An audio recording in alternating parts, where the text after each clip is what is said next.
let's, first I forgot to grab my notes. 1 second.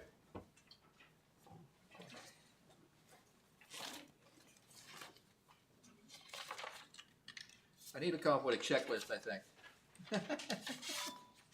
There's always something I forget before I get ready to start. Okay. So we're heading into chapter 9 here. We started continuing with our timeline of how I kind of see the time of Jacob's trouble. The common term today is the tribulation period, except that actually it's not called that anywhere except for the latter part of it. They call it the Great Tribulation. So I like the idea of calling it the time of Jacob's trouble because that's what it's designed for.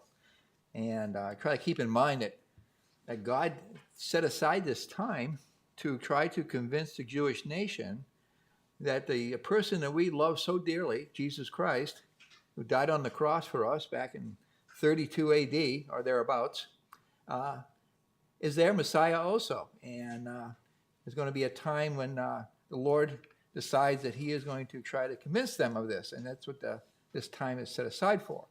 But there's a lot of great, interesting information in it, too, for us, even though we will be raptured way before any of this happens. Not way before, but at this point, we're approaching the 3.5-year mark, and I see that as the center point. And I think it's somewhere around the 7th trumpet. So during this period we're going to be talking about here after next week, is a pause again, like we've been dealing with, where we talk a lot about what's happening during the midpoint. And that's probably the biggest amount of time spent in this whole study will be during that midpoint. A lot of things happening. What we decided on last week is that that Satan has been permanently booted out of heaven. He's no longer allowed to come and even visit to kind of complain about us. He's permanently out of heaven, and he's not happy. And so I think that's what these woes, we're on the first of 3 woes that come about for trumpet 5, 6, and 7. So kind of a quick review from last week. I believe Satan was banished from heaven forever. Next begins the reign of Satan and his deep desire to be worshipped as a god, which will, and that's little g God, by the way, which will happen as planned at the 3.5-year mark, spoken of by Daniel in Daniel 9:27. So let's read this first. It's a review from last week. And the 5th angel sounded and saw a star fall from heaven unto the earth. We decided that that was Satan himself. And to him was given the key of the bottomless pit. It's kind of interesting, this bottomless pit. We're going to look at that first, kind of. It's an area that he's going to have control of for the time being, but I believe it's also the same place he's going to be locked into at the end of the tribulation. So he's visiting his own jail. But back to what I was saying, planned at the halfway mark, which is in Daniel 9:27. So let's first just read through this particular trumpet. There's 12 verses having to do with this one. We'll just read through them first, get a flavor. Verse 2, and he opened the bottomless pit, and there arose a smoke out of the pit, and the smoke of a great furnace, and the sun and the air were darkened by reason of the smoke of the pit. And there came out of the smoke locusts upon the earth, and upon them was given power, as the scorpions of the earth have power. And it was commanded them that they should not hurt the grass of the earth, neither any green thing, neither any tree, but only those men which have not the seal of God on their foreheads. And to them it was given that they should not kill them, but that they should be tormented 5 months. And their torment was as the torment of a scorpion, which he striketh a man. And in those days shall men seek death, and shall not find it, and shall desire to die, and death shall flee from them. Very fascinating verse. I've done a lot of study on this particular phenomenon that seems to be going through some interesting things that might be happening during the end times. And the shapes of the locusts were like unto horses prepared unto battle, and on their heads were, as it were, crowns like gold, and their faces were as the faces of men, and their hair as the hair of a woman, and the teeth were as the teeth of lions. And they had breastplates, as there was breastplates of iron, and the sound of their wings was as the sound of chariots of many horses running to battle. And they had tails like unto scorpions, and they were stings in their tails, and their power was to hurt men 5 months. Kind of an odd period of time. And they had a king over them, which is the angel of the bottomless pit, whose name in the Hebrew tongue is abandoned, but in the Greek tongue hath his name be Apollyon. And this would be Satan himself. One woe is past, and behold, there come 2 more woes after this. So, this is what we're looking at today. And just like I was saying, a quick review on that Revelation 1, which we already read. Star fell from heaven, typically in the Bible, 90% of the time, stands for angels, both good and bad. And in this case, represents the chief bad angel, Satan. Lucifer, man of sin, son of perdition, among other names. A couple of verses that touch base on this. Again, this is like a review from last week. First, Revelation 9:27. That's the midway point we're going to be looking at as we approach next couple of weeks. And he shall confirm the covenant with many for 1 week, and in the midst of the week he shall cause the sacrifice and the oblation to cease. That's the part we're getting to here in a minute. He signed a covenant back in the beginning of this, about 3 years ago, according to our timeline. And now we're approaching that first 3.5 year mark. And that would be the midweek spoken of here in Daniel 9:27. And then the other thing that happened when he got thrown out of heaven there, I believe it happened at verse 1 there, is talked about in Revelation 12:7-9. And there was war in heaven. Michael and his angels fought against the dragon, and the dragon fought against his angels. The dragon in this particular portion is Satan himself. And prevailed not, neither was their place found any more in heaven. And the great dragon was cast out, the old serpent called the devil and Satan, which deceiveth the whole world. He was cast out into the earth, and his angels were cast out with him. So now he is just, his wrath has just got multiplied. And I believe that's why, as we head into these 3 woes, that's Satan leading up to the midpoint, where his wrath is going to be the prime factor. And what I kind of see of these particular locusts that we're going to be talking about, there's a lot of speculation over what they are. Are they some kind of a demonic? They are demonic for sure. But is it something having more to do with description of some kind of a creature we've never seen before? Because they look like a locust, but they're not locusts. And there's a couple of reasons why they're not. So we're going to pick up here first at the bottomless pit.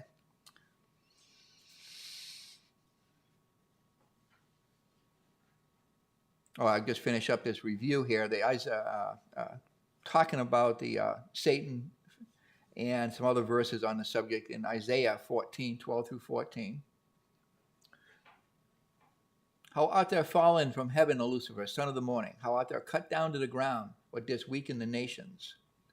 For thou hast said in thine heart, I will ascend into heaven. I will exalt my throne above the stars of God, and I will sit also upon the mount of the congregation in the sides of the north. I will ascend above the heights of the clouds. I will be like the Most High. That is his dream, is to somehow be higher than, at least to be equal or higher than God. And that's his sole purpose in life. Jesus also mentions his fall here in Luke in 10:18. And he said unto them, I beheld Satan as lightning falling from heaven. Like a little bit of a prophecy of what I believe that we saw just last week in verse 1. Then, of course, 2 Thessalonians speaks to it too. 2 verses 3-8. Let no man deceive you by any means, for that day shall not come, except there come a falling away first, and the man of sin be revealed, the son of perdition. This is what I'm pointing out here. The day shall not come. The day we're talking about is the tribulation. And at the beginning of the tribulation, the Antichrist was revealed. That's what we're talking about here. who opposes and exalts himself above all that is called God, or that is worshipped, so that he as God sitteth in the temple of God, showing himself that he is God. That's coming up at the 3.5 year mark. Remember you not that when I was yet with you, I told you these things. I'm always amazed at Paul. He only spent a short period of time in Thessalonica, and he, besides spreading the gospel, which was number one first, he also talked about eschatology and the end times. I find that kind of fascinating. And now you know what withholdeth, that he might be revealed in his time. We are the ones withholding him as the church, because the Holy Spirit is indwelling us, and we're withholding this revealing of the Antichrist. That's what it's talking about here. For the mystery of iniquity doth already work, only he who now letteth will let until he be taken out of the way. And then shall the wicked be revealed, whom the Lord shall consume with the spirit of his mouth, and shall destroy with the brightness of his coming. And just one more over in Revelation 9:11. Oh, no, I'm sorry. We're going to get to that. We just read it, the whole. We'll pick up on the 9:11 here in a few minutes. So now the bottomless pit. And he opened the bottomless pit, and there arose a smoke out of the pit, as the smoke of a great furnace. And the sun and the air were darkened by reason of the smoke of the pit. Bottomless pit. Don't know where this might be, but we have some interesting verses on when Jesus and the disciples visited Caesarea Philippi.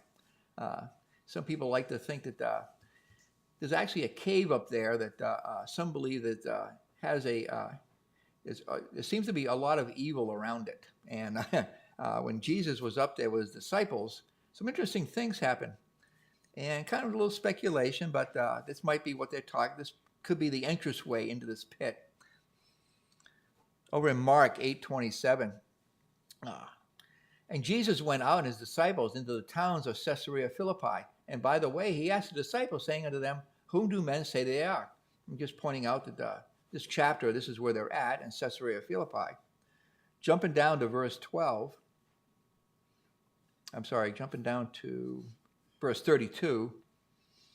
And he spake that saying openly, and Peter took him and began to rebuke him.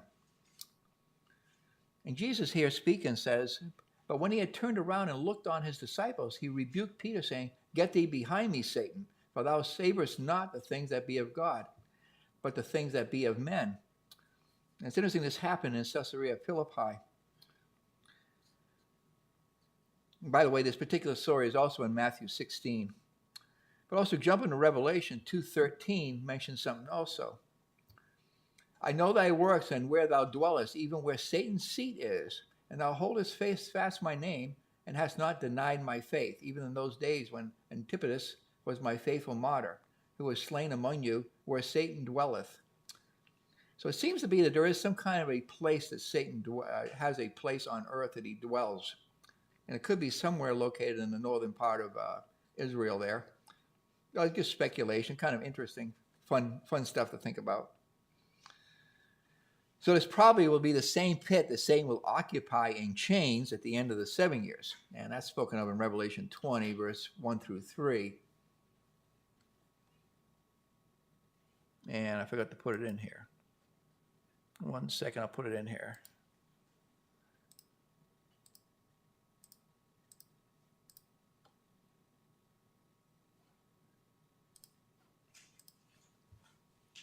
I saw the angel come down from heaven, having the key of the bottomless pit and a great chain in his hand. And he laid hold on the dragon, that old serpent, which is the devil and Satan, and bound him 1,000 years. And he cast him into the bottomless pit and shut him up and set a seal upon it, that he shall not deceive the nations no more, till the 1,000 years be fulfilled. And after that he must be loosed a little season.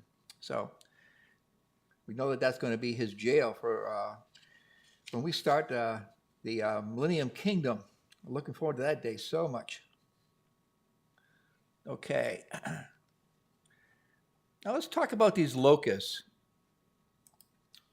And again, there's a lot of speculation over this. I just find it fascinating, the description John uses.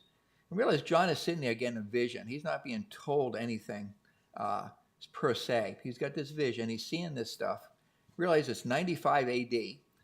Of course, aircraft hadn't even been invented yet.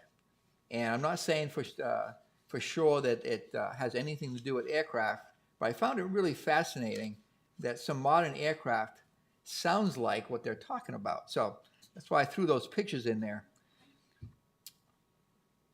And I actually have the pictures I'm going to show up on the screen also.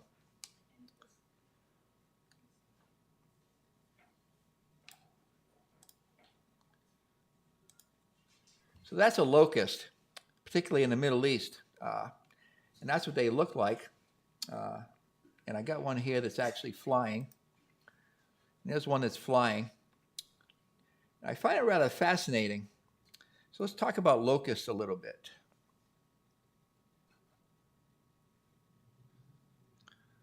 So 9:3, and there came out of the smoke locusts upon the earth, and upon them was given power, as the scorpions of the earth have power. And it was commanded them that they should not hurt the grass of the earth, neither any green thing, neither any tree, but only those men which have not the seal of God in their foreheads. Well, here's the first clue that they're not real locusts. Locusts love to eat anything green, any vegetation they can find. That's their biggest problem, is that they can destroy crops really fast. And so these ones are not typical locusts, that they have no interest in hurting the grass or any green thing. So I'm going to compare this as I've been doing. I've kind of been noticing that a lot of this stuff seems to correlate with things that we see in Exodus during the Exodus plagues.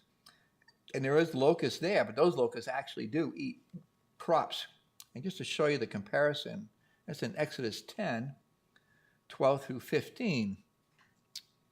And the Lord said unto Moses, stretch out thine hand over the land of Egypt for the locust, that they may come upon the land of Egypt, and eat every herb of the land, even all that the hail had left. Just before this particular plague, there was the hail plague that destroyed a lot of the crops. And Moses stretched forth his rod over the land of Egypt, and the Lord brought an east wind upon the land all that day and all that night. And when it was morning, the east wind brought the locusts. And the locusts went up over the land of Egypt and rested in all the coasts of Egypt. Very grievous were they. Before them there were no such locusts as they, neither after them shall be such. Neither after them shall be such. I want to just re-look at that for a second, because it does say here that this particular plague, was going to be more grievous than anything past or future.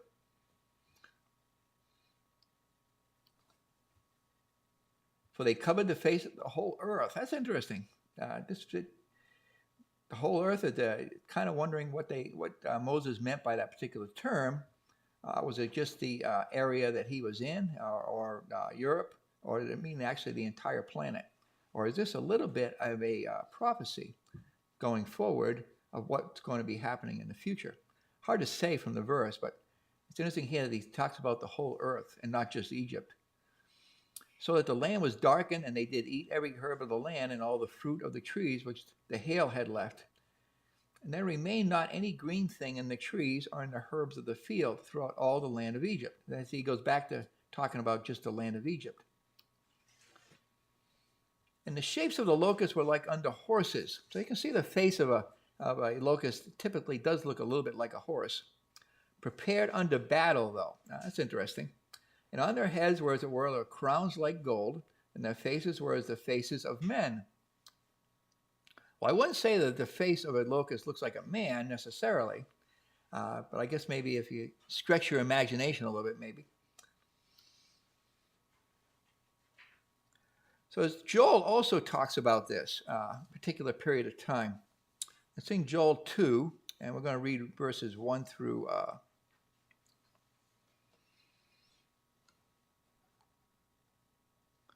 1 through 6. I lost track of where I'm at in my notes.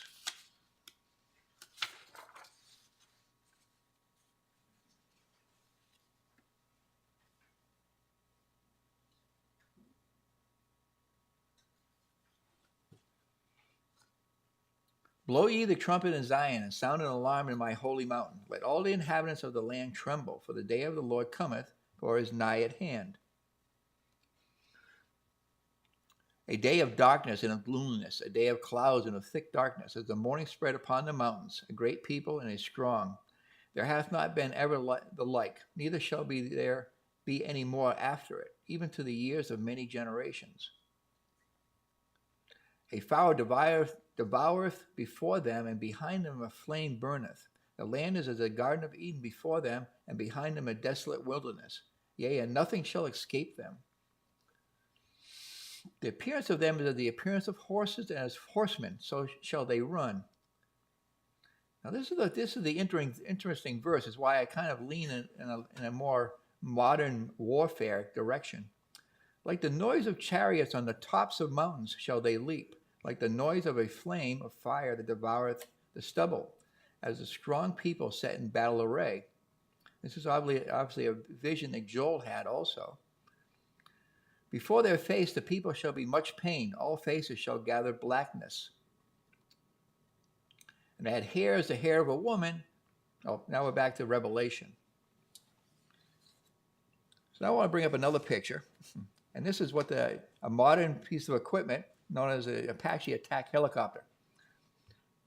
I think you can kind of see what I'm talking about, that the front of the helicopter could almost give you a little bit of an impression of what the front of a locust would look like. And of course, John would have no clue what this thing was. So that's why I kind of wonder if maybe that's what he was seeing as some kind of modern aircraft.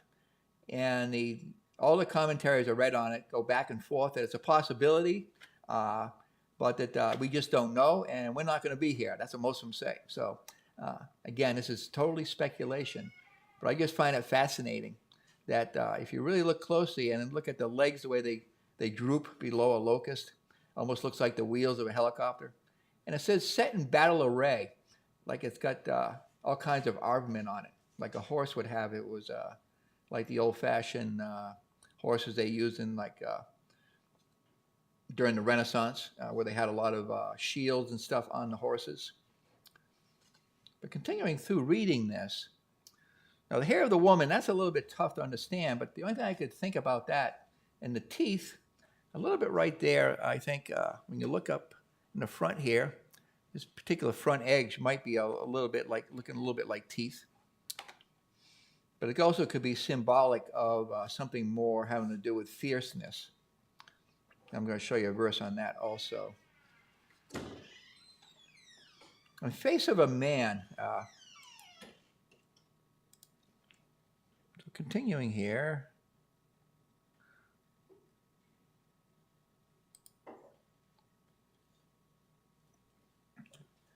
To mention, talking about the teeth, Joel also mentions, for a nation has come upon my land strong and without number. This is Joel 1:6, whose teeth are teeth of a lion, and he hath the cheek teeth of a great lion.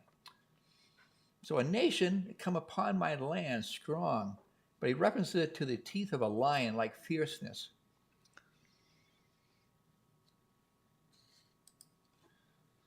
So on to Revelation 9:9, and they had breastplates, as it were, breastplates of iron. Of course, this definitely talks like some kind of modern military aircraft. And the sound of their wings was the sound of chariots of many horses running to battle. And if you ever been anywhere near a helicopter, they sure sound like that.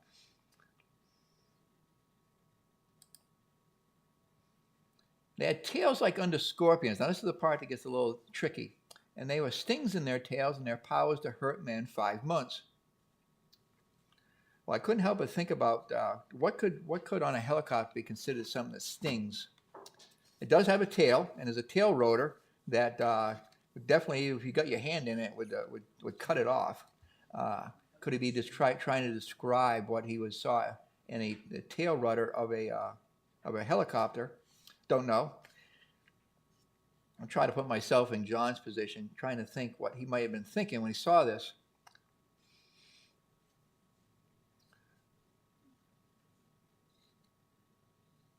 But I wanted to just kind of, in my military training, there was a time I went through some what they call water survival training, where part of the training was to be picked up by a helicopter over water And I actually have been in dusty areas near an air helicopter when it's landing, because of my work that I retired from. I used to fly helicopters up to mountaintops all the time. And so when they would drop me off, a lot of times they didn't want to shut down. So I'd have to cover my face and turn my back to the helicopter because the dust, because usually he dropped me off in like a desert area where I park my truck. And that dust does feel like a sting. So I don't know if that might be what he was talking about, the stings in their tails, or if it really truly was talking about a scorpion. We may never know. I don't know how much we're going to actually see about this period.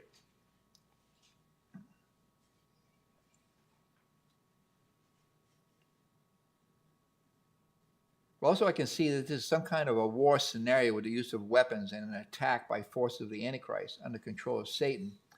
As we talked about with the second seal of war, I believe that wars will be happening all through the tribulation. Some local, probably when somebody tries to stand up to the Antichrist, he's going to have control, most likely, of all military forces. And if somebody tries to uprise against his government, I can see him bringing in aircraft to wipe them out. So, and the other thing that's interesting about this particular one is aimed at those who have not the seal of God, so that very similar to the plague in Egypt, which the Goshen was protected against that particular plague. In the same way, the 144,000 who are sealed by the seal of God will not be harmed by this. But it says those who do not have the seal will be affected by this. Now, some other interesting things about this. Go to verse 11 here. And they had a king over them. Oh, I just wanted to picture one. We were talking about the face of a man. I just wanted to show you one more thing on these pictures. Here's another one with an angle. And if you can see that you can see the face of a man. And if you notice the helicopter, the pilot, there's actually two men there. You can't quite see the other one. But the helmet they wear could almost seem a little bit like long hair, too. Kind of like maybe that's where he gets the idea of a woman. But the other thing is, believe it or not, when I was getting these pictures, you'd be amazed how many women helicopter pilots there are. There's a lot of them. It showed lots of pictures of ladies also standing beside their helicopters. So maybe it really was a woman piloting the helicopter that John saw. And that I have, yeah, that's a little close up there of. You can see him in the window of the front of it. So the face of a man. Speculation, but they could be some sort of demonic creature that we have no clue what it looks like. And it does look like something along the lines of some sort of a locust that has the tail of a scorpion. Okay. So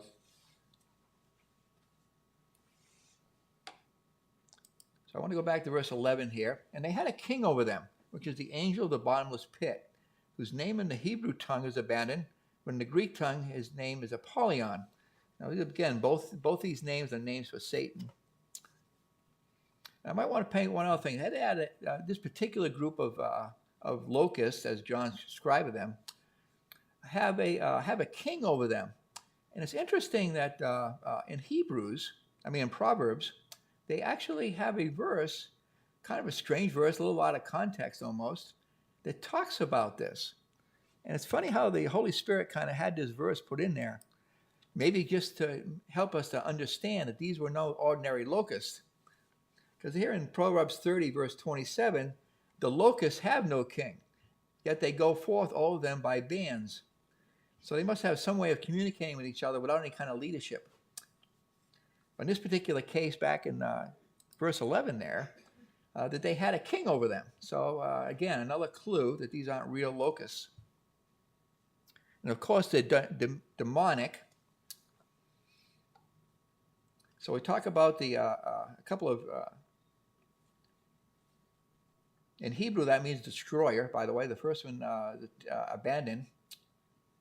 And over in 1 Peter 5:8. Be sober, be vigilant, because your adversary the devil, as a roaring lion, walketh around, seeking whom he may devour, like the destroyer. Another confirmation of this particular name.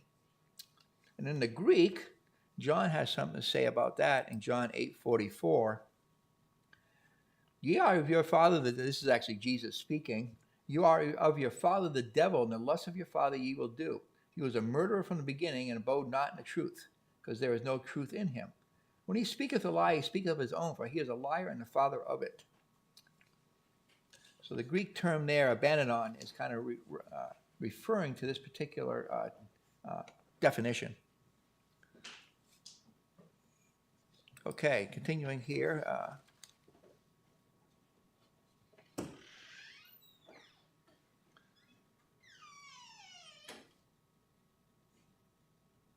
Let's see where I'm at here.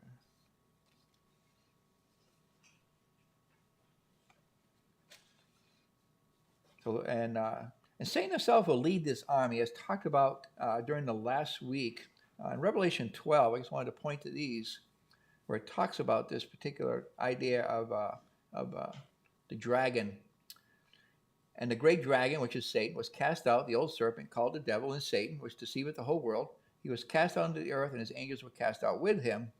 Jumping down to verse 13. And when the dragon saw that he was cast unto the earth, he persecuted the woman which brought forth the man-child. So that at this particular time, he's really going to go after the Jewish nation. And as I've mentioned before, the Jewish nation, I think in his mind, he thinks that if he can eliminate the Jewish nation and where there's no Jews to call the Lord back to the earth, that he'll continue to have control of the earth. Jesus kind of speaks to that a little bit. I didn't get it this time, but yeah, I think it's in Matthew, where he talks about, I came in my Father's name, you knew me not. I'm paraphrasing, but that someone that comes in their own name, you'll believe him. Speaking of the Antichrist.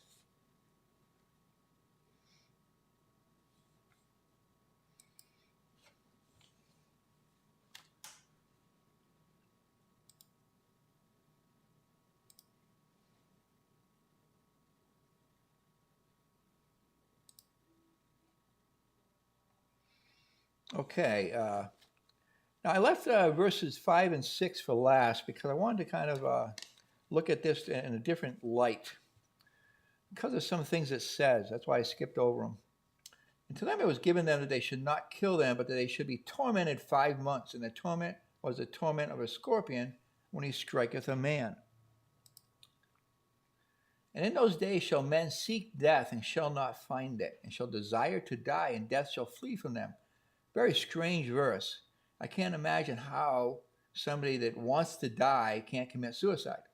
And so in researching this, and I've actually heard other people's talk about it, is that this could be some form of, I kind of hinted at it last week when I showed you that video. I was going to show it again today, but I think everyone here has already seen it, about transhumanism and this drive to try to become immortal, but not through God, or not through salvation or through the plan of God, but that they can somehow, through manipulation of our genome, that they can achieve immortality. The famous finding that the fountain of youth idea. Well, they really think that they can do it now with certain technology. So this idea, the scientific world is going into an area I feel could have a disastrous results if used by the wrong people, better known as transhumanism. And this thought that through biological manipulation of our genome, we can live forever. But maybe, as verse 5 indicates, may cause problems that last 5 months. Again, speculation a little bit here, but not with God's plan, but their own. I'm convinced what started in Genesis 3:15 will somehow lead Satan, at his last-ditch effort to stop Jesus' return, will convince people that with a treatment he will give you, you can live forever. But with a catch, worship me and take my mark. There are a few scriptures I feel speak to this, and here are some of them. First one being in Revelation 13, 16, and 17. And he causes all, both small and great, rich and poor, free and bond, to receive a mark on their right hand or on their foreheads. And of course, and no man might buy or sell save he that have the mark, the name of the beast, or the number of his name. And the interesting about this is once you take that mark, you no longer are, and I'm starting to believe the reason you can't be saved is not because God's not willing to save you. It's more that because they somehow manipulated you and you're not human anymore. Very fascinating, some of these verses that probably made no sense to some people way back when. But it's starting to make more sense to us now. And particularly this next one in Revelation 18, 23 through 24. And the light of a candle shall shine no more at all in thee. The voice of the bridegroom of the bride shall be heard no more at all in thee. For the merchants were the great men of the earth, for by their sorceries were all nations deceived. That's what I'm focusing on here. That word sorceries, believe it or not, in the Greek is pharmakia, where we get our famous name, famous word pharmacy. And interesting correlation there that they translated it into sorcery. Well,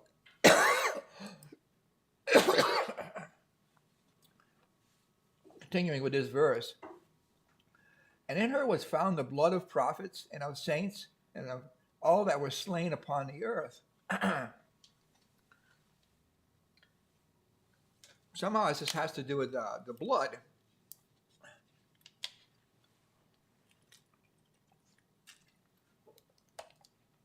There's also another verse that we've already seen in Daniel 2:43. Whereas I saw as iron mixed with miry clay, they shall mingle themselves with the seed of men. Very interesting phrase. But they shall not cleave one to another, even as iron is not mixed with clay. See, and you got what's interesting there is you got two different substances. You got iron and clay. Of course, they don't mix. So it's an analogy of some sort. It's something they're going to do is not going to mix with seed of men very well.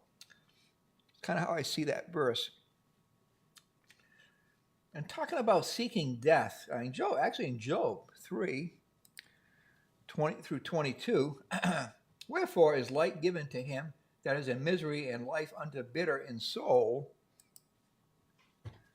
which longeth for death, but it cometh not, and dig for it more than for hidden treasures. Sometimes they're trying to die, but it seems like they can't. Which rejoice exceedingly and are glad when they can find the grave. It's like they're really seeking to die for some reason. And jumping into chapter 7 of Job, 15 and 16, so that my soul chooses strangling and death rather than my life. I loathe it. I will not live always. Let me alone, for my days are vanity.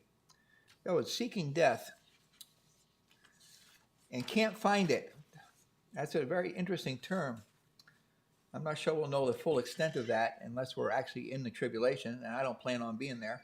But that's what I had for this particular study in the fifth trumpet. And we will continue next week into the sixth trumpet, which is a rather interesting one. If you look up on our little diagram up there, the fifth trumpet was this one here. It shows the strange-looking creature coming out of the abyss. That looks more natural, like it's a locust with a man's face, and I've seen pictures that show it with a tail of a scorpion. And that could be what it is, and demon-possessed. So next week we're actually going to look at what next week is going to be. Oh, anyways, whatever that picture is showing us, it's the second woe, and I don't remember now what it was talking about. But we'll get into that next week. And time came out pretty good. Any questions? Okay, and with a prayer. Dear Heavenly Father, I want to thank you so much, Lord, for these interesting verses you tucked away in here. And thank you for helping us, Lord, to try to understand them. But we also praise you, Lord, and thank you so much, Lord, that you are going to remove us from this period of time. And that we can share these kind of things to hopefully help others to also see that you are the way, the truth, and the life, that you are the way to achieve ultimate immortality through you and through your Son, Jesus Christ. And we praise you and we thank you so much for all that you do. In Jesus' name we pray, and all the people said, amen. Amen. Okay.